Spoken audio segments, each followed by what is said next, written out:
Hello friends, आप सबकी special request पे और जैसा कि हमने प्रॉमिस किया था आपको लास्ट टाइम, हम लोग वापस आ गए हैं आपके लिए स्पेशल वेबिनार लेके, जिसके अंदर हम डिस्कस करेंगे कि दुबई में यूएई के अंदर कैसे टैक्स स्ट्रक्चर काम करता है, यहाँ पे कौन कौन से टैक्सेस हैं।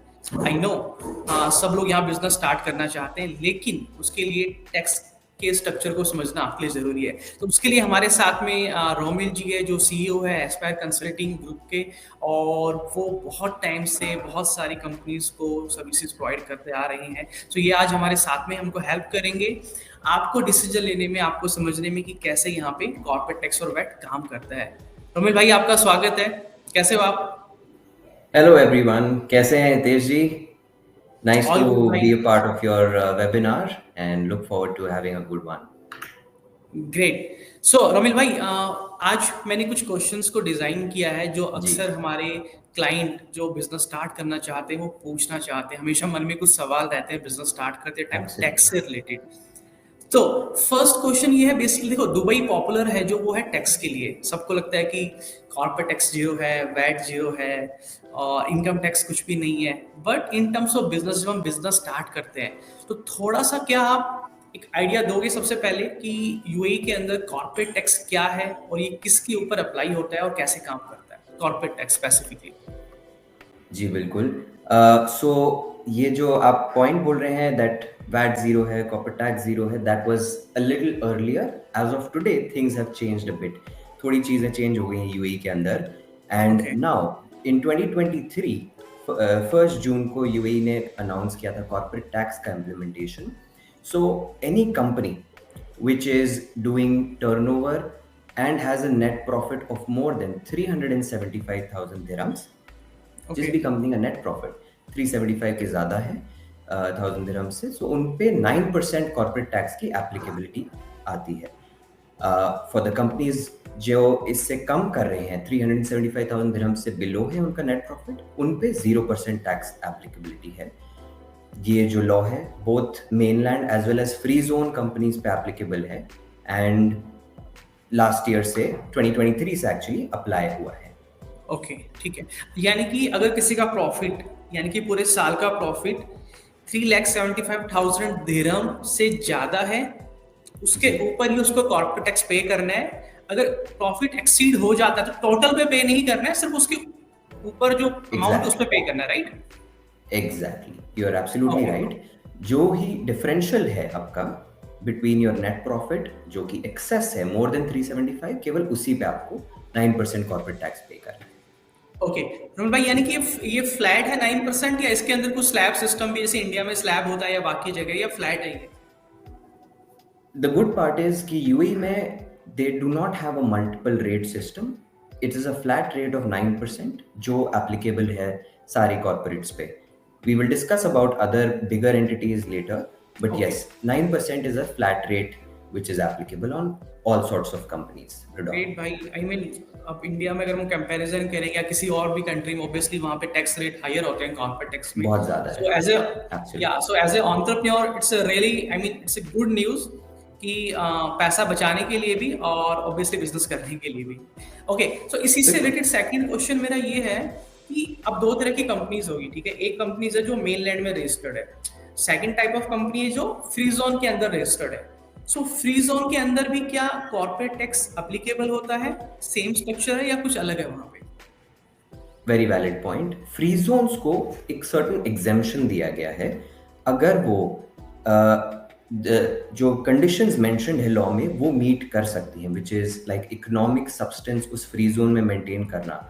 इकोनॉमिक सब्सटेंस से मतलब है कि आपका फिजिकल ऑफिस उसी प्रेमाइस में होना, उस ऑफिस उस डेजिग्नेटेड जोन में, या फिर आपके एम्प्लॉयज भी उसी फ्री जोन की फैसिलिटी में बैठ के ऑपरेट कर रहे हैं. तो दिस इज ट्रीटेड एज आप इकोनॉमिक सब्सटेंस उस फ्री जोन के अंदर मेंटेन कर रहे हैं. तो अगर ये आप कर पा रहे हैं उस फ्री जोन के अंदर maintain, then you are subject to, you could be subject to 0% tax instead. तो एक बेनिफिट दिया गया है स्पेशली फ्री जोन्स को. Certain companies will get this benefit, but yes, अगर वो ये जो कंडीशंस है मीट आउट कर पा रही हैं तो they will only be subject to 0% and not the usual 9%. Okay, so इसमें ना एक हमेशा डाउट रहता है हर किसी को क्योंकि नॉर्मल जब हम किसी से बात करते हैं तो ये सुनने को मिलता है कि यूएई में जो फ्री जोन है बेसिकली दुबई के अंदर, कि अगर आप कुछ भी आउटसाइड यूएई सर्विसेज प्रोवाइड कर रहे हो, मतलब दुबई में नहीं कर रहे हो, आउटसाइड प्रोवाइड कर रहे हो, तो उस केस के अंदर आपको इनकम भी अगर आउटसाइड यूएई से आ रही है, इनवॉइस भी आपके आउटसाइड यूएई है, क्लाइंट भी बाहर है, but you are sitting here in Dubai, so उस केस के अंदर फ्री जोन के ऊपर क्या वो कॉर्पोरेट टैक्स एप्लीकेबल होगा या नहीं होगा? जी, इस केस में आता है एक डेजिग्नेटेड फ्री जोन का कॉन्सेप्ट, जो कि एक गेटेड फ्री जोन भी बोल सकते हैं अपन उसको। सो अगर ये डेजिग्नेटेड फ्री जोन में आप सिचुएटेड हैं, देयर आर सर्टेन स्पेसिफिक ही हैं यहाँ पे, सारे फ्री जोन्स डेजिग्नेटेड जोन की कैटेगरी में नहीं आते हैं। तो जैसे Jebel Ali free zone, RAKEZ free zone, और भी कुछ ऐसे हैं, Dubai airport free zone, Sharjah, Fujairah, हर एमिरेट्स के अंदर कुछ ऐसे डेजिग्नेटेड फ्री जोन्स हैं।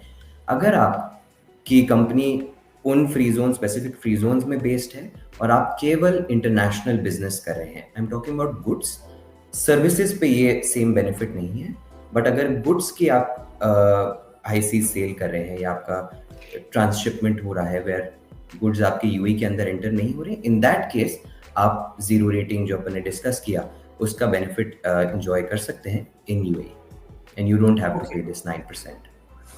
ओके, सो ये फायदा है गेटेड फ्री जोन का, डेजिग्नेटेड फ्री जोन का एक तरीके से। बिल्कुल, उनको जैसा पहले डिस्कस हुआ, जो कंडीशंस हैं वो डेफिनेटली मीट आउट करनी है, वो कंडीशंस जब वो मीट आउट करते हैं then they can enjoy these benefits of the law. Okay, अब जैसे आपने बताया कि 9% कॉर्पोरेट टैक्स एप्लीकेबल है, ठीक है, तो उसके बाद में अभी मेरा अगला क्वेश्चन है कि इसमें थ्रेशोल्ड क्या है, आपने वो भी बताया मेरे को कि थ्रेशोल्ड ये, इसमें कुछ दो क्वेश्चन है, ये है कि एक तो थ्रेशोल्ड आप बता दीजिए एक बार कि एग्जैक्टली वो अमाउंट कितना है जिसके बाद उसको टैक्स पे करना है। सेकंड क्वेश्चन इज क्या ये मैंडेटरी है सबके लिए कि रजिस्ट्रेशन करना पड़ता है इसका, समथिंग उसके रिलेटेड कुछ चीजें हैं तो अगर कॉर्पोरेट टैक्स रजिस्ट्रेशन होता है जैसे? Absolutely. So for all the companies which are like जो अपनी लिमिटेड लाइबिलिटी कंपनी है या फ्री जोन कंपनीज हैं, जो भी लिमिटेड लाइबिलिटी कंपनी के स्ट्रक्चर में आएंगी, वो उनको रजिस्ट्रेशन करना सबसे पहले मैंडेटरी है एज पर लॉ। जो नेट प्रॉफिट का थ्रेशोल्ड हमने अभी डिस्कस किया वो है 375,000 दिरहम्स। इसके अबव पे टैक्स लाइबिलिटी आएगी। दिस ट्रांसलेट्स टू रफली आपका 85 लाख रुपीस इंडियन टर्म्स में अपन बात करें तो उसके अराउंड आता है। इसके ऊपर जब आपका कंपनी का प्रॉफिट है तो ही आपको टैक्स भरने की जरूरत है। रजिस्ट्रेशन सबको करना है, सारी कंपनीज को करना है, but tax liability is only when the revenue threshold is crossed. Okay, और जो आपने बताया रजिस्ट्रेशन, चाहे आप फ्री जोन कंपनी है, मेनलैंड कंपनी है, चाहे आपका प्रॉफिट कम है ज्यादा, रजिस्ट्रेशन सबको करना है, मैंडेटरी है, ठीक है? बिल्कुल। इसका कोई टाइमलाइन होता है कि कितने टाइम के अंदर अंदर कोई क्लाइंट कहता है कि अभी मैं अवेलेबल नहीं हूँ, नहीं करा पा रहा हूँ किसी भी रीजन से, तो कोई टाइमलाइन है कि कितने टाइम के अंदर अंदर उसको कराना होता है रजिस्ट्रेशन? बिल्कुल। सो अब जो नई कंपनीज है, पुरानी कंपनीज जो थी in existence since prior years, उनने अब सब कर लिया है ऑलमोस्ट, और नहीं किया है तो दे शुड रजिस्टर अर्जेंटली, क्योंकि they could be subject to some penalties in UAE. पर जो अब कंपनी सेटअप हो रही हैं, उनके पास 3 महीने का टाइम लिमिट है within which they have to register and kind of align with the corporate tax requirements. So within a span of 3 months basically they have to register. Okay. So अभी यानी कि corporate taxation, भाई अगर आपने company already open कर ली और अभी तक नहीं कराया है, सो मेक श्योर आप रजिस्ट्रेशन जरूर करा लें, बिकॉज वो मैंडेटरी होता है। सेकंड थिंग इज कि रोमिल भाई, दो चीजें देखो, कंपनी जब कोई भी इंसान स्टार्ट करता है एज एंटरप्रेन्योर, ठीक है, तो एक चीज होती है कि मैंने 100% एलएलसी कंपनी बनाई है, ठीक है, बिकॉज दो तरह के मॉडल होते हैं, आपको पता ही होता है 100% एलएलसी, एक होता है सोल एस्टैब्लिशमेंट कंपनी, ठीक है। तो मेरा क्वेश्चन ये है कि आपने बताया कि एलएलसी के केस में ये टर्म कंडीशन है 3,75,000 दिरहम से प्रॉफिट ज्यादा होना चाहिए, मैंडेटरी है, 9% कॉर्पोरेट टैक्स है। अगर सोल एस्टैब्लिशमेंट कंपनी बिजनेस है, ठीक है, और वहां की इनकम है, तो उसका क्या रूल रेगुलेशंस है यूएई के अंदर कॉर्पोरेट टैक्स से रिलेटेड? एब्सोल्युटली, बहुत इंपॉर्टेंट क्वेश्चन पूछा आपने, क्योंकि सोल एस्टैब्लिशमेंट एक्चुअली एक इंडिविजुअल का एक्सटेंशन माना जाता है, और वो एक सेपरेट लीगल एंटिटी जो अपन कंपनी को बोलते हैं वो नहीं होता। सोल एस्टैब्लिशमेंट्स को एक बेनिफिट दिया गया है कि आप 1 मिलियन तक के टर्नओवर थ्रेशोल्ड तक आप को रजिस्टर करने की जरूरत नहीं है, जैसे ही आपका रेवेन्यू जो टॉप लाइन है 1 मिलियन दिरहम्स के ऊपर होता है, then you have to register. कि 1 मिलियन दिरहम 1 मिलियन दिरहम के काफी ऊपर, बड़ा अमाउंट है। करेक्ट, बिल्कुल। आई थिंक ये ट्रेडिंग बिजनेस जो कर रहे होंगे, यानी कि जो बड़े स्केल पे, उनका तो जल्दी हो जाता होगा, बट आई थिंक जो सर्विस बिजनेस है, स्मॉल बिजनेस, उनके लिए एग्जैक्टली, बेनिफिट है अगर कोई यस, सॉल उनके एस्टेब्लिशमेंट। लिए 1 मिलियन दिरहम की लिमिट बड़ी बट यूजफुल सॉल है एस्टेब्लिशमेंट ताकि। कंपनी में आपको लोकल अरेबिक पर्सन को आप as a local service agent आपको ऐड करना पड़ता है, राइट?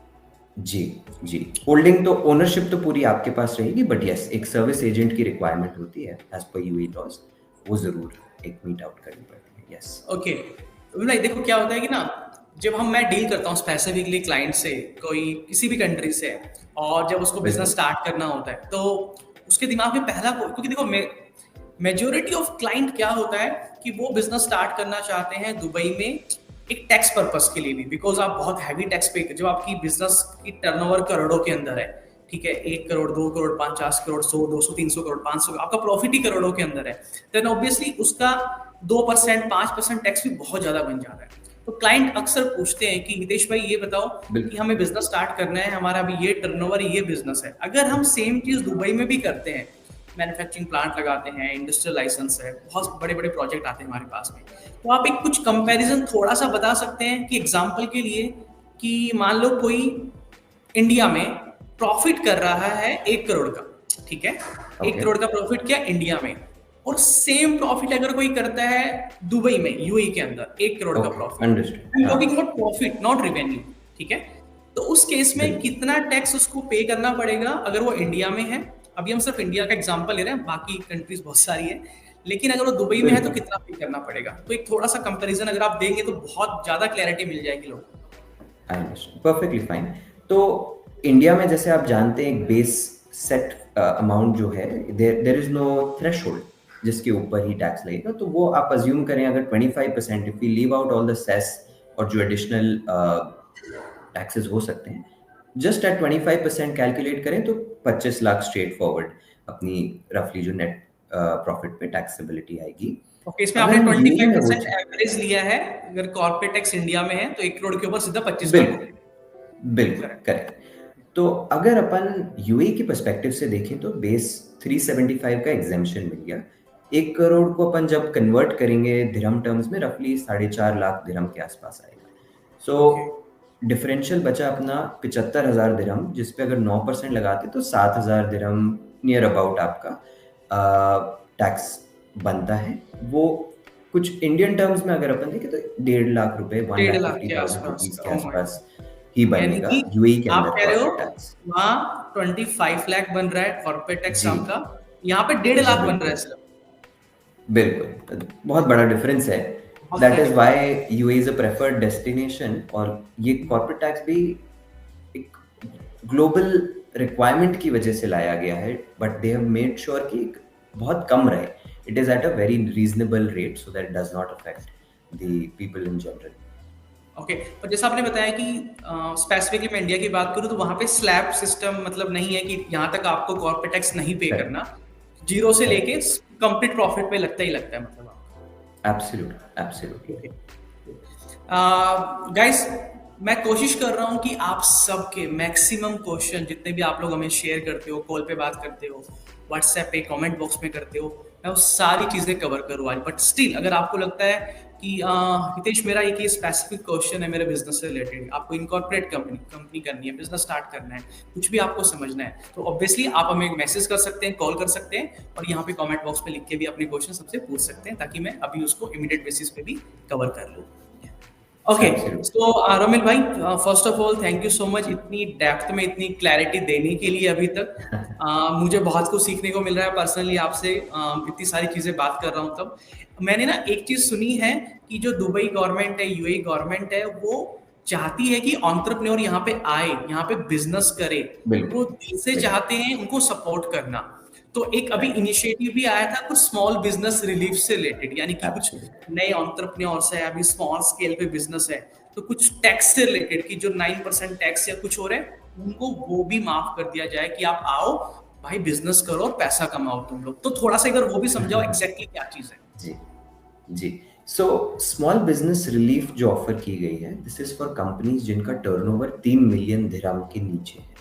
So okay. आप स्टार्टअप्स काउंट कर सकते हैं इसमें, या नई कंपनी जो भी इनकॉर्पोरेट हुई हैं, सर्विस बिजनेसेस जिनमें टर्नओवर इतना हाई नहीं होता है, but it is more on कि क्या उनका बिजनेस बिल्ड हुए successfully. So because of that एक 3 मिलियन दिरहम की टर्नओवर थ्रेशोल्ड दी गई है। और अगर आपका टर्नओवर इस 3 मिलियन दिरहम के बिलो है तो आपको 0% टैक्स है for the first 3 years since the implementation. तो 24, 25 एंड 2026, 31 दिसंबर 2026 तक का ही बेनिफिट है ये। सो दैट जो स्मॉल बिजनेसेस हैं अपनी बुक्स ऑफ अकाउंट्स प्रॉपर कर लें, कंप्लायंस रिकॉर्ड्स अपडेट कर लें, ताकि जब 27 में उनको एक्चुअली में टैक्स देना पड़ेगा depending on whatever profits they are making, तब तक they are well prepared. So one, it is for smaller businesses. Two, it is for startups, and for newer businesses जो इतनी यानी कि compliance costs afford नहीं कर सकते हैं। ओके, यानी कि आप एक तरीके से ये बोल रहे हो, मैंने एक नया बिजनेस स्टार्ट किया आज दुबई में, ठीक है। जी, फर्स्ट ईयर मेरा प्रॉफिट हुआ 3,75,000 दिरहम से ज्यादा, लेकिन मेरा correct. जो रिवेन्यू है, टर्नओवर है, वो है मान लो 2 मिलियन की, तब भी मुझे कॉर्पोरेट टैक्स नहीं पे करना। Absolutely, absolutely. आपको ये कोई corporate tax regardless of your net profit, आप अगर आपका टर्नओवर 3 मिलियन के नीचे है, आपका नेट प्रॉफिट 375 से ज्यादा भी हो सकता है, फिर भी आपको टैक्सेस देने की जरूरत नहीं। आई थिंक ये बहुत सारे लोगों को शायद इसके बारे में इंफॉर्मेशन ही बहुत नहीं होगी, पता ही नहीं होगा, क्योंकि ये नई चीज है एक तरीके से, अभी 1-2 साल पहले इम्प्लीमेंट हुई है। और ये आपको ध्यान रखना है कि ये अगर आप अभी बिजनेस स्टार्ट करते हैं एग्जाम्पल 2025 में, तो आपके पास 2 साल का टाइम रहेगा अप्रोक्सीमेट, या 2025 बिल्कुल, देन 2026, इस 2 साल के अंदर अगर आपकी टर्नओवर 3 मिलियन दिरहम से कम है और प्रॉफिट 30 चाहे लाख ज्यादा भी हो हाँ आपका, तो भी नहीं लगेगा। अच्छा, मेरा जी, एक क्वेश्चन और है इसमें भाई। अब मान लो मेरा प्रॉफिट फर्स्ट ईयर ज्यादा है 3,75,000 दिरहम से, ठीक है, मेरी जी, टर्नओवर कम है। नेक्स्ट ईयर 2026 में मेरी टर्नओवर जो है वो 3 मिलियन से कम ही है, ठीक है, ओके, लेकिन मेरा प्रॉफिट सॉरी मेरी टर्नओवर इंक्रीज होगी, प्रॉफिट कम है, ठीक है। ठीक है, तो समझ गया मैं मतलब आपका क्वेरी। मतलब एक बार अगर क्रॉस हो गए, वो टर्नओवर क्रॉस कर दिया और फिर से वापस कम होगी, तो क्या वो बेनिफिट मिलेगा उस केस में? ये इसमें क्या है कि दे हैव गिवन क्लियरली, अगर एक बार जैसे आपका ये 3 मिलियन का थ्रेशोल्ड करंट ईयर या प्रायर 2 years में अगर आपका क्रॉस हो चुका है, then you are not subject to the same benefit. उस केस में आप स्मॉल बिजनेस रिलीफ के अंदर नहीं आएंगे। आपको नॉर्मल टैक्स स्लैब जो है अपना नेट प्रॉफिट का, वो ही एलिजिबिलिटी क्राइटेरिया बचेगा आपके लिए। सो कंसिडरिंग आपको ये 3 मिलियन का बेनिफिट मिले, दैट इज इफ आपका न्यू बिजनेस है तो फर्स्ट ईयर सेकेंड ईयर में it should be below 3 million. Otherwise आप एग्जिस्टिंग बिजनेस है तो प्रायर 2 years में आपका 3 मिलियन से कम होना चाहिए, तभी आप ये बेनिफिट एंजॉय कर सकते हैं। Okay, great. यानी कि जो हर जगह हम सुनते हैं, देखते हैं कि कॉर्पोरेट टैक्स भी जीरो है, वैट भी बिल्कुल, आपको नहीं होगा, आपका इनकम टैक्स भी नहीं होगा, तो बिल्कुल, वो इस पार्ट की हमेशा लोग बात करते हैं कॉर्पोरेट टैक्स की, कि राइट। अगर आपका बिजनेस छोटे स्केल पे है, नया बिजनेस है, तो इस टाइम पे आपको कॉर्पोरेट टैक्स पे नहीं करना। तो वो ये स्मॉल पे बिजनेस नहीं रिलीफ। करना, exactly, but filing is required. Simplified tax return होगा जो उनको फाइल करना है, ऑल्सो रजिस्ट्रेशन भी जरूरी है। So this benefit is only for paying the taxes, पे करने की जरूरत है या नहीं। बट अगर अपन बात करें अबाउट रजिस्ट्रेशन या फिर अपन बात करें about the filing, that is both required. ये ध्यान रखें सब, विच ओके। इज वेरी अच्छा, इंपॉर्टेंट। एक चीज और आती है, ओके, थैंक यू रोमिल भाई। एक चीज और आती है इसके अंदर कि अभी इसी से, एक तो हो गया स्मॉल स्केल के बिजनेस, ठीक है, उसके लिए गवर्नमेंट ने रिलीफ जी, कर रखा है कि आप अभी स्टार्टिंग में मत पे करो, जो भी टर्म कंडीशन हमने डिस्कस की अभी। देन बिल्कुल, उसके बाद में आता है बिजनेस जो चल रहे हैं लंबे टाइम से, 9% आपको पे करना है आफ्टर 375 दिरहम के बाद, 3,75,000 दिरहम के बाद। देन इसमें एक चीज और भी अभी नई इंट्रोड्यूस हुई है, जो मेरी अंडरस्टैंडिंग के हिसाब से, कि कुछ 15% टैक्स एप्लीकेबल हुआ है बिल्कुल, कुछ ऑर्गेनाइजेशन कंपनीज के ऊपर, ठीक है। तो काफी क्लाइंट जब कॉल करते हैं बिजनेस सेटअप करने के लिए, तो पूछते हैं, हितेश भाई यार कॉर्पोरेट टैक्स पहले तो 9% था, 0% बोल रहा है, कोई बोलता है कि अभी सुनने में आया 15% भी हो गया है। तो ये एक बार इस पे क्लैरिटी आप दीजिएगा कि 15% वो किसके लिए है, सबके लिए है, या कोई एक्सेप्शनल केसेस है? दीज आर, ये जो 15% का मिनिमम टैक्स लाया गया है, ये मल्टीनेशनल एंटरप्राइजेस के लिए है, लाइक्स ऑफ गूगल, एप्पल, जो बहुत ही बड़ी एंटिटीज हैं। ओके। ये जो फ्रेमवर्क है OECD पिलर 2 के कंप्लायंस में लाया गया है। This is a global framework जो अब धीरे धीरे काफ़ी कंट्रीज अडॉप्ट कर रही हैं। UAE is also a part of it now. इसमें रिक्वायरमेंट ये है, एक तो आपकी कंपनी जो है मल्टीनेशनल, मतलब मल्टीपल जुरिस्डिक्शंस में, अलग अलग कंट्रीज में सेटअप है। तो सेकंड, उसमें जो रेवेन्यू कंडीशन है, that is if your turnover is more than euro 750 million, और अपन दिरहम में बात करें तो 2.91 बिलियन दिरहम से ज़्यादा है, तो ही ये 15% की कंडीशन आती है। तो it will not apply to the SME sector, even larger companies यानी कि जो एट बहुत लार्ज। बड़े जायंट है, बहुत बड़ी कंपनीज है, एग्जैक्टली, मल्टी एग्जैक्टली, कंट्रीज में उनके ऑफिस है, बहुत बिल्कुल बड़ा बिल्कुल, रेवेन्यू है, तो ये आपने नंबर बताया, अगर उस कैटेगरी में आ रहे हैं बिल्कुल तो वो उसके लिए है। इसका कोई करेक्ट। स्पेसिफिक रीजन है मेन कि इसको थोड़ा इंटेंशन, किया गया है वैसे? हाँ, मैं वही बताने जा रहा था कि मेन इंटेंशन ये है कि the big companies sometimes they plan it in such a way कि उनके टैक्सेस कहीं भी एप्लीकेबल ना हो, या टैक्स जो सेफ, जो टैक्स हेवन जो जुरिस्डिक्शंस है, उनमें उनका मैक्सिमम प्रॉफिट्स दिखे। तो उस ओके। चीज़ को, उस प्रैक्टिस को कर्ब करने के लिए, उसको कंप्लायंस में लाने के लिए, all the authorities, all the countries in in cognizance एक ये बेनिफिट ला रहे हैं, सॉरी, एक मिनिमम टैक्स ला रहे हैं, ताकि this is not escaping the okay, tax तो इतना तो पे एज करना है रेवेन्यू ऑफ द आपको एटलीस्ट मिनिमम, कंट्री। जी, कहीं भी हो आप। जी, बिल्कुल ओके। बिल्कुल। Okay, great. अच्छा, ये सब चीजें ठीक है, नॉर्मल इंसान बिजनेस कर रहा है रेगुलर, ठीक है, नॉर्मल बेसिस पे उसको पता है कॉर्पोरेट टैक्स का पे करना है, आपने समझा दिया। लेकिन क्या उसके साथ में कुछ लोग होते हैं कि यार हितेश भाई, हमारी कम ट्रांजेक्शन्स होती है बिजनेस में, 4-5 या 10-15 महीने की, बहुत ज्यादा नहीं है, स्मॉल स्केल बिजनेस है, लेकिन क्या फिर भी हमें अपने बुक्स ऑफ अकाउंट्स को प्रॉपर मेंटेन करवाना चाहिए एज ए प्रॉपर, चाहे खुद की एक इंटरनल टीम रख के, आउटसोर्स करके, या वो नॉर्मल करके चल जाता है काम? आपका क्या सजेशन है? देखिए, जैसा हमने डिस्कस किया, ideally to give the benefit small business relief के हिसाब से और भी एंगल्स देखें अपन, तो FTA has tried to extend, UAE authorities ने थोड़ा बेनिफिट दिया है, but that does not mean कि उनने बिल्कुल भी रिक्वायरमेंट नहीं है। सो एक नेट प्रॉफिट कैलकुलेट करने के लिए प्रॉपर बुक्स ऑफ अकाउंट्स काफ़ी इंपॉर्टेंट होती हैं, ताकि जो रेवेन्यूज हैं, जो खर्चे हैं, कुछ अगर अक्रूवल्स हैं, अक्रूवल्स में आप बोल सकते हैं कुछ प्रोविजन जो कि आपके ग्रेचुटी के हो सकते हैं, लीव सैलरीज के हो सकते हैं, इस टाइप से बहुत खर्चे होते हैं जो आज आप पे नहीं करते कैश में, बट अक्रूवल बेसिस पे होते हैं। तो उनको मेंटेन करके प्रॉपर बुक्स कैलकुलेट करने के लिए it is required proper books of accounts are maintained. Whether it can be done in-house, that's very good. If not, it can be outsourced to the right people, which can help in the proper maintenance. Maybe first, second year, if they don't want to do because of the small business relief, good enough. बाद में धीरे धीरे compliance बढ़ती जाएंगी, तो it is advisable जो आज से ही मेंटेन कर सके, it is always better. Okay, great. यानी कि ऑल एंटरप्रेन्योर्स मेक श्योर जब आप कंपनी रजिस्टर्ड करते हैं तो उस टाइम पे आपको अपनी books of accounts proper maintain करनी है। डजेंट मैटर की ट्रांजेक्शन्स 4 है महीने की, 5 है कि 10 है, ताकि जब आप कॉर्पोरेट टैक्स रिटर्न फाइल करो या वैट रिटर्न फाइल हो आपकी, उस टाइम पे कोई भी जी, चीज़ें कॉम्प्लिकेटेड ना हो। ओके रोमिल भाई, थैंक यू। absolutely. अब रोमिल भाई देखिए, दुबई में लोग आए पैसे कमाने के लिए, बिजनेस बनाने के लिए, ठीक है, मैं आया, बिजनेस स्टार्ट किया, अच्छा पैसा भी बनाया मैंने।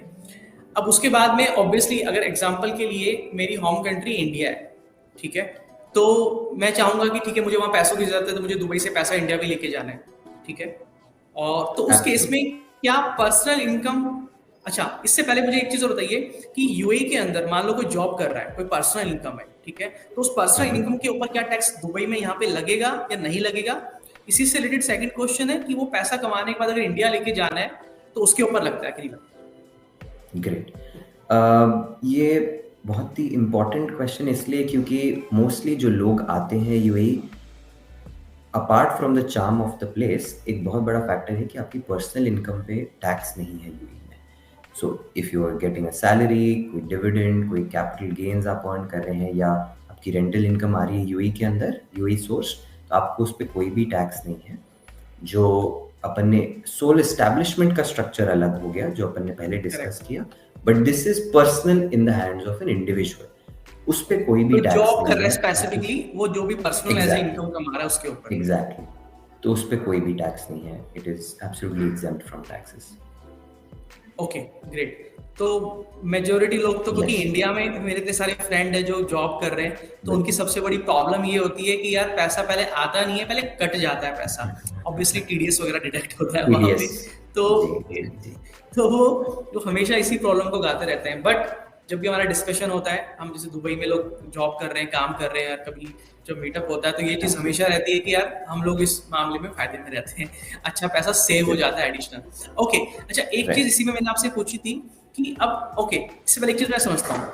अब यूएई की जो कंपनी है, ठीक है, उसका जो प्रॉफिट बनाया, बिजनेस किया, प्रॉफिट मैंने बनाया, क्या वो पैसा इंडिया के अंदर टैक्सेबल होता है फॉर इंडियन, जो इंडियन लोगों की हम बात कर रहे हैं स्पेसिफिकली? जी। तो एक बहुत इंपॉर्टेंट कॉन्सेप्ट है जो समझना पड़ेगा अपन को, which is tax residency. Now अगर कोई टैक्स रेसिडेंट, अपन पहले एग्जांपल में लेते हैं कि वो इंडिया में ही है, उन्होंने बिजनेस यहाँ सेटअप कर लिया है क्योंकि उनका काफ़ी इंटरनेशनल ट्रेड होता है या डॉलर रेमिटेंस या इंटरनेशनल करेंसी के रेमिटेंस आते हैं, तो उनने अगर बिजनेस यूएई में सेटअप किया है और अच्छे ग्लोबल लेवल पे कर रहे हैं, पर टैक्स रेसिडेंसी के हिसाब से वो इंडिया में ही है, मतलब 182 days, I am simplifying it slightly, वैसे और भी इसमें थ्रेशोल्ड्स होते हैं टाइम के, डेज के, बट अगर 182 डेज से ज़्यादा वो इंडिया में रह रहे हैं तो वो टैक्स रेसिडेंट इंडिया के कहलाएंगे। नाउ क्योंकि कंपनी एक लिमिटेड लाइबिलिटी कंपनी एक सेपरेट लीगल एंटिटी होती है, तो जब तक अमाउंट जो आपने अर्न किया है, जो भी आपने इनकम डिराइव की है इंडिया के अंदर, यूएई के अंदर कंपनी में, आप यूएई के अंदर ही रिटेन करके रख रहे हैं, it will not be subject to taxes in India. Disclosure requirements आते हैं, बट क्योंकि वो अभी भी रिजर्व्स हैं या अर्निंग्स हैं उस कंपनी की and not in your personal hands, तब तक उस पर टैक्सेशन की लाइबिलिटी नहीं आती है। पर जब अपन उस कंपनी से डिविडेंड्स या आप रेम्यूनरेशन लेना चालू करेंगे सिटिंग इन इंडिया, तब आपको उस पर लाइबिलिटी देनी पड़ेगी, टैक्स लाइबिलिटी देनी पड़ेगी as per your Indian tax slab. Reason for that is any Indian tax resident has to pay taxes on their global income। तो उनकी वर्ल्ड वाइड पूरी जो इनकम है, कहीं से भी वो अर्न कर रहे हैं, उस पर आपको इंडियन टैक्स स्लैब के हिसाब से लायबिलिटी देनी पड़ती है। ओके, यानी कि इन शॉर्ट कि अगर आप नॉन रेजिडेंस हो इंडिया में, यानी कि इंडिया से बाहर रह रहे हो मोर देन 180 डेज, करेक्ट? हाँ, अभी अपन ने जो केस डिस्कस किया दैट इज जहाँ पे हम रेसिडेंट टैक्स इंडियन है, 182 डेज से ज्यादा इंडिया में रह रहे हैं, इंडिया में रह रहे हैं, तो आपने ग्लोबल इनकम का बताया, उसके ऊपर आपको एप्लीकेबल रहेगा, आपको पे करना है। लेकिन जो आपने इससे पहले बताया कि यानी कि अगर आप दुबई में रह रहे हो, जैसे हम लोग दुबई में रह रहे हैं और बिजनेस में रह रहे हैं, तो मोर देन 180 डेज वो दुबई में ही रह रहे हैं, उस केस में कुछ भी पैसा वो अपना इंडिया ट्रांसफर करते हैं, लेके जाते हैं, जो प्रॉफिट यहाँ बनाया उस पे वहां टैक्स नहीं लगता, राइट? एग्जैक्टली। तो इसमें क्या है विद द अदर्स जो आपने बोला, जब वो एनआरआईज कंसिडर हो गए, नॉन रेसिडेंट इंडियंस, तो ये टैक्स पर्सपेक्टिव से उस केस में उनको अपनी इनकम जो यहाँ पे अर्न करी उस पर तो कोई टैक्स है नहीं, और जब वो लेके भी जाते हैं एज रिपैट्रिएशन टू इंडिया, उस पर कोई टैक्स नहीं आएगा, because it is UAE sourced income, UAE में अर्नड इनकम है, उनके यूएई के हिसाब से कोई पर्सन हैंड्स में टैक्सेशन है नहीं, और वो जब वो अपने वहाँ पे इन्वेस्टमेंट्स के लिए या अदर पर्पसेस के लिए लेके जाएंगे, उस पर कोई टैक्स नहीं है, कंसिडरिंग वो एनआरआई है। तो that is a prior condition that they should meet. यानी कि भाई दुबई में खुल के बिजनेस करो, खुल के पैसा कमाओ, आराम से लाइफ एंजॉय करो, और वापस से पैसा इंडिया भी लेके जाओ तो भी कोई प्रॉब्लम नहीं है, गवर्नमेंट पूरा सपोर्ट करती है, उसके ऊपर भी आपको टैक्स नहीं पे करना पड़ता इंडिया के अंदर। Okay, so thank you so much Romil भाई, बहुत सारी क्लैरिटी मिल रही है। आई होप कि आप सब लोग जो देख रहे हो वीडियोस, आप सबको भी पूरी क्लैरिटी मिल रही होगी टैक्सेशन के ऊपर। अभी और भी कुछ क्वेश्चन है जो आपने हमें शेयर किए थे, सो ऐसे ही कुछ और भी क्वेश्चन हो आप हमें शेयर जरूर कीजिएगा कमेंट बॉक्स में, ताकि कुछ रह भी जाए तो नेक्स्ट टाइम के सेशन में उसको जरूर कवर कर लें। ओके, सो एक चीज और होती है, अभी हम इसी चीज पे और थोड़ा सा डिस्कशन करते हैं डिटेल में, कि जो इंडियन रेजिडेंट्स जो वहाँ पे लोग रह रहे हैं इंडिया में, जो वहाँ के रेजिडेंट है, क्या वो क्लेम कर सकते हैं एग्जम्पशन यूएई की जो इनकम है उनकी, उसके ऊपर कोई है उसका तरीका, यूएई सोर्स्ड इनकम जो है? देखिए, जो इंडियन टैक्स रेसिडेंट है उनको अपनी ग्लोबल इनकम डिस्क्लोज करनी होगी इंडिया में, एज वेल एज उनको उस पर टैक्सेस तो देना होगा जो इंडिया में रेसिडेंट्स हैं। पर क्योंकि यूएई के अंदर कोई टैक्स नहीं है, both the countries have a double taxation avoidance agreement between them, that is there, but क्योंकि यूएई में कोई टैक्स नहीं है तो फिर वो एग्जेम्पशन लेना या वो क्रेडिट लेना पॉसिबल नहीं होता। अगर कभी फ्यूचर में यूएई के अंदर इनकम टैक्स भी आता है तो उस केस में क्या होगा कि जो भी यहाँ पे टैक्स पे हो गया, दे डोंट हैव टू पे अगेन इन इंडिया। फिर उसको इंडिया में नहीं पे करना, अगर यहाँ पे कर दिया तो पर्सनल इनकम टैक्स जो कि अभी एप्लीकेबल नहीं है यहाँ पे। जी करेक्ट, सो इंडिया में ही पर पे करना पड़ेगा अभी उनको, they don't have to pay anything here, और उसका एग्जेम्पशन नहीं मिल पाएगा इंडिया में या टैक्स क्रेडिट नहीं मिल पाएगी। ओके, मतलब एज ऑफ नाउ यहाँ पे भी नहीं है। अगर तुम इंडिया में हो तो वहां से कमा रहे हो इंडिया से बैठ के तो आपको पे करना है, बट दुबई में जो हो ऑलरेडी तो डिस्कशन का उस केस में नहीं है। Okay perfect. सो अभी टैक्स फाइलिंग के पार्ट पे आ जाते हैं जो सबसे इम्पोर्टेंट है, बिकॉज गवर्नमेंट को आपको दिखाना होता है सब कुछ अल्टीमेटली, भाई तुमने क्या बिजनेस किया, कितना पैसा बनाया, क्या टैक्स उसमें से निकल के आ रहा है आफ्टर ऑल द एक्सपेंसेस, वो सारी चीजें। सो एक बार जो टैक्स फाइलिंग की हमारी रिक्वायरमेंट है इंडिया के अंदर फॉर यूएई बिजनेस ओनर, समझ लेते हैं, तो इसके सेकंड पार्ट को समझेंगे। तो एक बार आप ये समझा दीजिए एक बार। Sure. Indian tax residents, again जैसा अपन ने अभी डिस्कस किया, उनको वहाँ पे जब अपनी एनुअल टैक्स फाइलिंग करते हैं पर्सन हैंड्स में, दे हैव टू रिपोर्ट जो भी उनके फॉरेन असेट्स हैं या लाइबिलिटीज़ हैं, उनकी कंपनीज, रियल एस्टेट होल्डिंग्स, ये सब उनको डिस्क्लोज करना मैंडेटरी है बाय द लॉ। और जो भी अगर उनको कोई टैक्स क्रेडिट्स मिलते हैं, not in case of UAE but generally कोई फॉरेन टैक्स क्रेडिट्स हैं, वो एक फॉर्म है, फॉर्म 67, उसके अंदर उनको सारे डिस्क्लोज करने होते हैं, that where all they have paid the taxes. So simply speaking, जो भी यहाँ पे अर्निंग्स हुई, जो भी उनके एसेट्स हैं, उनकी इक्विटी शेयर होल्डिंग हुई और अदर्स, सब उनको इंडिया के अपने टैक्स फाइलिंग में एनुअली डिस्क्लोज करने हैं। ओके, यानी कि बस उनको जस्ट डिस्क्लोज करना है, बिकॉज वो ऑलरेडी आप बिजनेस कर रहे हैं, पैसा कमा रहे हैं, उस पर पे करना नहीं करना वो एक अलग चीज है, बट उसको डिस्क्लोज करना जरूरी है रिटर्न फाइल करते टाइम। ओके ठीक है। तो आपने एक वर्ड यूज किया है बीच में 2-3 बार, टैक्स रेजिडेंसी है ना, तो थोड़ा सा समझा दोगे इजी वे में सबके लिए कि what is this tax residency certificate, इसका क्या पर्पस और क्या फायदे होते हैं इसके? जी, टैक्स रेसिडेंसी अपने जो डिस्कस किया is on the basis of days, कहाँ पे कितना डेज एक पर्सन स्पेंड कर रहा है। टैक्स रेसिडेंसी सर्टिफिकेट जो है वो दिया जाता है बाय द कंट्रीज अथॉरिटीज जहाँ पे भी आपका रेसिडेंसी है। फॉर एग्जाम्पल, अगर जो इंडिविजुअल है, if they are able to be in UAE for a certain number of days, वो कुछ दिन से ज़्यादा है, जैसे 180 डेज की रिक्वायरमेंट है इंडिया के केस में, तो यहाँ की वो टैक्स रेसिडेंसी ऑब्टेन कर सकते हैं और वो अपनी जो इंडिया के भी कुछ इन्वेस्टमेंट्स हैं उस पर टैक्स बेनिफिट्स उनको मिल सकते हैं। सच एज ये रिसेंट है वेयर म्यूचुअल फंड्स जो इनकम होती है, कैपिटल गेन्स होती है, दुबई यूएई बेस्ड इंडिविजुअल्स को 0% टैक्स की भी बेनिफिट मिल रही है और रिड्यूस्ड टैक्स रेट भी मिल रही है benefit, because of the some high court rulings are there ये चीज जस्टिफाई करने के लिए।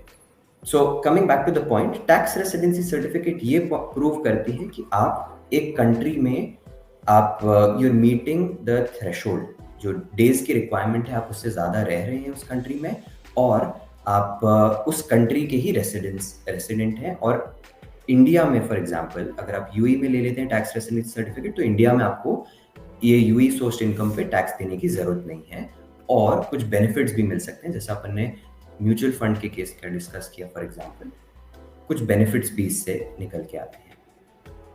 ओके, यानी कि in short tax residency certificate एक प्रूफ है आपके लिए कि भाई आप इंडिया से बाहर रह रहे हो, वहां आपने पैसा कमाया है, तो इंडिया की गवर्नमेंट टैक्स उस पर नहीं मांग सकती आपसे, आप वो प्रूफ दिखा सकते हैं।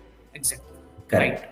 मेजर रीजन रहता है टैक्स रेसिडेंसी सर्टिफिकेट का कि दोनों जगह आप एक ही चीज पे टैक्स नहीं दे रहे। डबल डबल टैक्सेशन नहीं टैक्सेशन होगी, अवॉइडेंस। आपने एक जगह पे कर दिया, उसका एग्जैक्टली, सर्टिफिकेट है जो भी वहाँ के रूल्स रेगुलेशन उसके। Exactly, correct, that's the main purpose of this document. Okay, Rohan भाई, हमने कॉर्पोरेट टैक्स की बात की, ठीक है, उसके हमने जी, डिफरेंट डिफरेंट कंडीशन सर्कमस्टांसेस समझे कि इस कंडीशन में क्या होगा।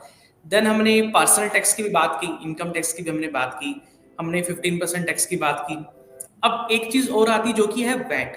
ओके, बिकॉज जो डे टू डे ट्रेडिंग कर रहा है, बिजनेस कर रहा है, जी, सर्विसेज प्रोवाइड कर रहा है inside the UAE, then obviously उस वैट एप्लीकेबल हो जाता है यहाँ पे, जो कि 5% है, ठीक है। तो थोड़ा सा एक बार आप वैट के बारे में बता दीजिए, एग्जैक्टली क्या होता है, कितना परसेंटेज और किन चीजों पे लगता है, और क्या ये सबके लिए मैंडेटरी होता है। क्योंकि एज ए एंटरप्रेन्योर जब हम बिजनेस स्टार्ट करते हैं, सो सिर्फ एक लाइसेंस लेना ही इंपॉर्टेंट चीज नहीं होती है, क्योंकि हमारी एज ए पर्सन, हमारी भी हमेशा ये कोशिश रहती है कि क्लाइंट को हम पूरी पिक्चर दिखाएं क्लैरिटी के साथ में, कि at the end of the day क्या बर्डन आपके ऊपर आने वाला है।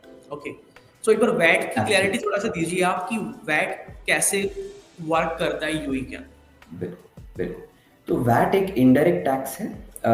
जैसे जीएसटी है इंडिया में, उस तरीके से वीएटी है। पहले वीएटी भी हुआ करता था इंडिया में, सेम वे में यूई में इंट्रोड्यूस किया गया था 2018 में। वैट की एक फिक्स रेट है 5% की, और ऑल्टरनेट जो रेट है 0%, वो कुछ कंडीशंस में मिलती है। बट अगर यूए के अंदर विद इन यूए कोई भी कंजम्पशन हो रहा है और goods, services, exchange of services, इन सब पे स्टैंडर्ड 5% लगता है प्रिडोमिनेटली। कुछ सेक्टर्स हैं जैसे जिनको एग्जेम्पशन दी गई है, such as residential real estate या लोकल ट्रांसपोर्टेशन, जो कंपनीज ऑपरेट करती हैं, ये सब एग्जेम्प्ट फ्रॉम कॉर्पोरेट टैक्स हैं। इन पे कोई, इनके ऊपर सॉरी, वैट भी नहीं एग्जेम्प्ट लगता फ्रॉम है। वीएटी है, वीएटी वीएटी से एग्जेम्प्ट है, ओके, तो सॉरी। आप ये करो, इनके यस, ऊपर 5% वैट भी नहीं लगता। 5% भी नहीं लगता, करेक्ट। ओके। और कुछ इंडस्ट्रीज हैं या कुछ एरियाज हैं जहां जहां पे आप जीरो रेटिंग ऑफ वैट, मतलब आपको वैट 0% पे ही पे करना है। वो है सच एज, अगर आप हेल्थ केयर इंडस्ट्री में हैं, again subject to certain conditions, education sector, shipping services, या फिर आप एक्सपोर्ट कर रहे हैं अपनी सर्विसेज या गुड्स बाहर कंट्री के, तो इन सब केसेस में जीरो रेटिंग का बेनिफिट मिलता है, जो कि आपको वैट 0% पे चार्ज करना है।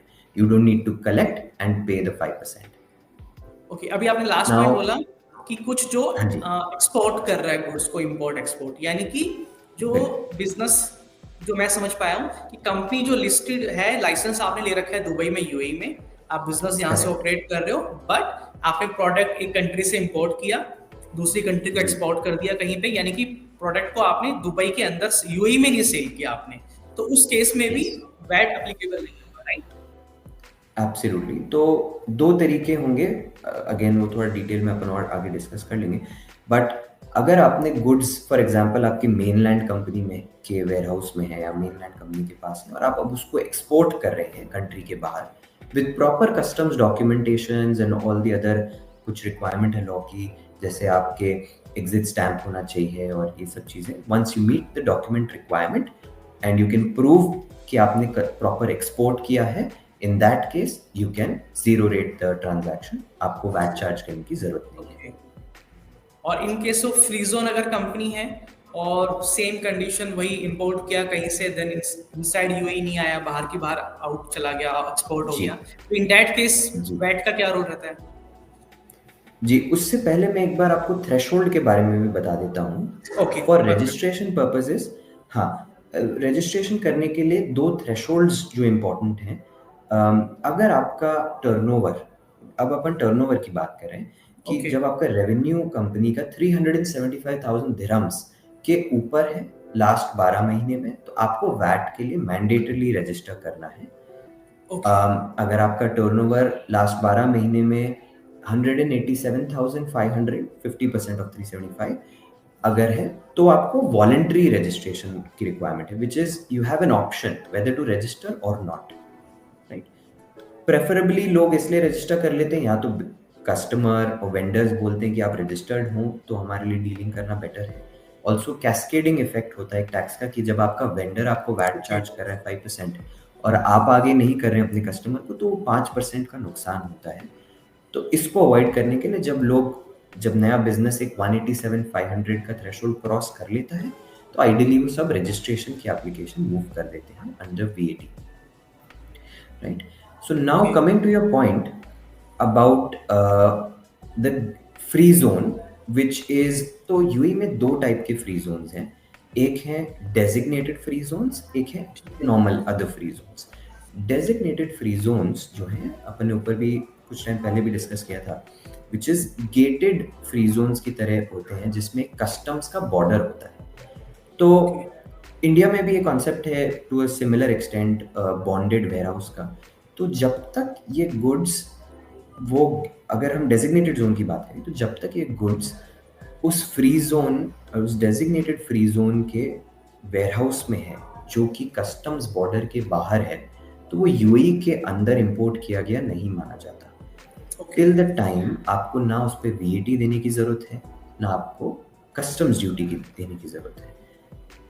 सो अगर मैं उसको और सिंपल टर्म्स में बताऊं कि आप अज्यूम कीजिए आपका ये वेयर हाउस, जो या तो आपका हो सकता है या आपके शिपिंग पार्टनर का हो सकता है, ये एक कस्टम्स गेटेड फ्री जोन के बाहर है, राइट? Okay. तो जब तक it is in that free zone and that customs bonded warehouse for example, till that time कोई आपको रिक्वायरमेंट नहीं है वैट या कॉर्पोरेट अपने ये कस्टम्स ड्यूटी देने की.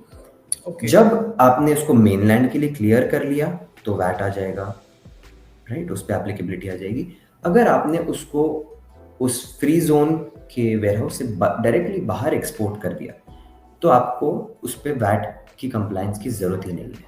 तो ये एक तरीके से हाई सी सेल हो गया, ये वैट उसमें आउट ऑफ स्कोप हो जाता है. तो आप समझे ये पॉइंट कि वीएटी की एप्लीकेबिलिटी ही नहीं है, ना आपको 0% लगाना है, ना एग्जेम्प्ट हुआ, ना 5% हुआ, straight away outside the out of scope from the VAT. और ये सेम ट्रीटमेंट एक्चुअली हाई सी सेल, आप म्यूट पे हैं, ये सेम ट्रीटमेंट एक्चुअली हाई सी सेल पे भी एप्लीकेबल है कि अगर आपका गुड्स चाइना से डायरेक्ट इंडिया चला गया या इंडिया से किसी थर्ड कंट्री चला गया where it's not touching UAE borders, then also it is subject to out of scope and no VAT has to be paid. आप म्यूट पे हैं तेजी. सो उस केस में फर्क नहीं पड़ेगा कि वो डेजिग्नेटेड फ्री जोन है कि नॉर्मल फ्री जोन है, अगर वो जैसे आपने तो बताया उस केस में फर्क नहीं पड़ेगा एग्जैक्टली कि अगर हाई सीज हो गया तो it doesn't make a difference designated free zone या नॉर्मल फ्री जोन है. जो नॉर्मल फ्री जोन का पॉइंट अच्छा हुआ आपने वापस ब्रिंग इन किया. नॉर्मल फ्री जोन्स में क्या होता है, they are not getting the benefit of that customs border. तो अगर आप नॉर्मल फ्री जोन के ऑफिस में या वेयर हाउस में आप गुड्स लेके आते हैं तो आपको उन पे वीएटी और कस्टम्स ड्यूटी लेके क्लियर कराना पड़ता है. एट पार आप बोल सकते हैं वो मेनलैंड की तरह ही एक तरीके से ट्रीट होते हैं अगर हम वीएटी पर्सपेक्टिव से बात करें तो. ओके, तो कस्टम ड्यूटी का फर्क आ जाता है अगर बाहर प्रोडक्ट जा रहा है तो गेटेड और उसके कस्टम्स और वैट दोनों का ही. जी. आई होप गाइज आप सबको बहुत ज़बरदस्त क्लैरिटी मिल रही होगी अभी तक. अगर आपको लग रहा है कि हाँ तेज भाई आज रोबिन भाई के साथ मिलकर आपने पूरी क्लैरिटी दी है, तो वीडियो को लाइक करके कमेंट में ज़रूर लिखना कि आपकी कौन सी क्वेरी रिजॉल्व हुई है, और अभी भी अगर दिमाग में कोई क्वेश्चन रह गया है तो. अभी मेरे पास आपके लिए एक लास्ट क्वेश्चन और है रोबिन भाई. देखिए अभी हमने 3 चीज़ों पर डिस्कशन किया, ठीक है? एक हमने बोला गेटेड फ्री जोन, एक हमने बोला नॉर्मल फ्री जोन, एक हमने बोला मेनलैंड अथॉरिटी. 3 अथॉरिटी की हमने बात की अभी, ठीक है? तो एक बार एकदम सिंपल टर्म्स में इन तीनों के अंदर टैक्स के पॉइंट ऑफ व्यू से क्या क्या डिफरेंस है, एक बार एक साथ वो चीजें समझा दीजिए तीनों के अंदर. जी. ओके, तो मेन डिफरेंस आता है, आपको जो बेनिफिट है वो है गेटेड फ्री जोन में. अगेन डेजिग्नेटेड फ्री जोन में वहाँ पे जो अपने कॉर्पोरेट टैक्स में डिस्कस किया, अगर आप सर्टेन कंडीशंस मीट आउट कर रहे हैं तो आप पे कॉर्पोरेट टैक्स 0% की एप्लीकेबिलिटी आएगी. VAT as well as custom duty भी जब तक वो गुड्स बाहर हैं उन पे 0% की एप्लीकेबिलिटी आएगी और कस्टम्स ड्यूटी भी एप्लीकेबल नहीं होगी. Other free zones might enjoy the benefit of corporate tax considering वो free zone to free zone dealing कर रहे हैं. Again, conditions have to be met. But VAT and custom duty का benefit उनको नहीं मिलेगा क्योंकि जैसे आप goods लेके आते हैं other free zones के warehouse में तो at par with mainland का treatment हो गया कि आप उनको physical place में ले आए and then it is within UAE now. तो वो दोनों की एप्लीकेबिलिटी आ जाती है. Third is where it is brought into the mainland altogether. Mainland में आपको corporate tax, VAT as well as customs duty तीनों से comply करना पड़ता है और तीनों को bear भी करना पड़ता है. एक चीज जरूर है इसमें, that mainland is predominantly used, जो मेजरली लोग यूज करते हैं, इट इज कि उनको यूएई के अंदर बिजनेस करना है. फ्री जोन्स या designated free zones majorly cater करते हैं जब आपको इंटरनेशनल बिजनेस करना है और आपका पूरा स्कोप ही इस तरीके से कि आपका 95% 100% सारे प्रोडक्ट जो है या सर्विसेज है एक्सपोर्ट हो रही है. उस तरीके से एक प्रॉपर प्लानिंग के साथ जब आप सेटअप करेंगे अपनी company, you will be able to enjoy the benefits of UAE's various jurisdiction. आप हो सकता है अगर आप कंप्लीटली एक्सपोर्ट करते हैं तो आप एक गेटेड फ्री जोन में सेटअप कर सकते हैं, डेजिग्नेटेड फ्री जोन में सेटअप कर सकते हैं, या फिर आप अगर आप यूएई में बिजनेस करना चाहते हैं मेनलैंड में सेटअप कर सकते हैं. Okay, so I hope guys आप सबके सारे सवालों के आज जवाब मिल गए होंगे. रोमिल भाई ने बहुत इजी लैंग्वेज में, बहुत डेप्थ में जाके जितनी आपको नॉलेज चाहिए वो सारी आज दी है, ताकि आप इजी तरीके से बिजनेस को स्टार्ट कर सकें, यहाँ पे इजी तरीके से बिजनेस को रन कर सकें और इसलिए आप बाद में अपने टैक्स के सारे रूल रेगुलेशंस गवर्नमेंट अथॉरिटी के वो सारी आप फॉलो भी कर सकें. सो स्टिल जैसे मैंने पहले भी कहा, कोई भी क्वेश्चन है, क्या करना है आपको, कॉल करना है, मैसेज करना है या कमेंट बॉक्स में लिख के आप पूछ सकते हैं. रोमिल भाई थैंक यू सो मच आज के सेशन में आने के लिए, हमें इतनी सारी नॉलेज देने के लिए, हमारी सारी ऑडियंस को समझाने के लिए टैक्स स्ट्रक्चर को. एंड आई होप ये सब सुनने के बाद, समझने के बाद डिसीजन लेना सबके लिए बहुत ईजी हो जाएगा. जो लोग सोच रहे थे थोड़ा 2 महीने बाद सोचेंगे, 3 महीने बाद मे बी जब देखेंगे इतना सारा बेनिफिट, इतना सारा पैसा सेव हो सकता है, तो आई नो वो जल्दी बिजनेस स्टार्ट करेंगे. But knowledge is most important thing, because आपको क्लैरिटी है तो डिसीजन लेना आपके लिए इजी हो जाता है हमेशा. तो एज यूजुअल आपको नॉलेज देते रहेंगे. अगले वेबिनार जल्दी आ रहा है आपके लिए, बहुत स्पेशल वेबिनार है. आपको करना क्या है, चैनल को सब्सक्राइब कर लीजिएगा. नेक्स्ट सेशन को अटेंड करने के लिए हमारी टीम आपके टच में रहेगी. Thank you so much guys, bye bye, take care. Thank you Romil भाई. Thank you so much. Thank you for having me. Thank you Teji. Thank you everyone.